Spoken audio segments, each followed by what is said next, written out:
सखी मिलल बा ए सखी मिलल बा मरद बकलोल भातार के नरोल करता। ए सखी मिलल बा मरद बकलोल भातार के नरोल करता।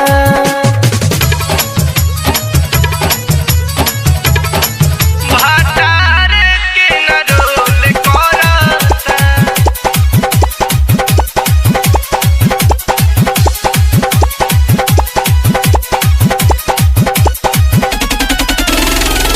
जिंदगी के हमारा हो गइले बा नाराज हो, दूरे दूरे रहे कबो आवे नहीं पास हो, आवे नहीं पास हो। जिंदगी के हमारा हो गइले बा नाराज हो, दूरे दूरे रहे कबो आवे नहीं पास हो। भोटे बाका समय को बिना बोल करता।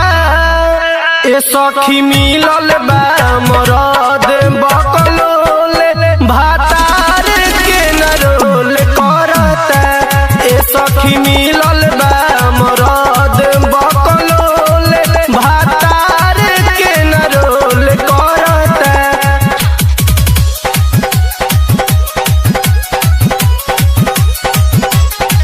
भातार के नरोल करता।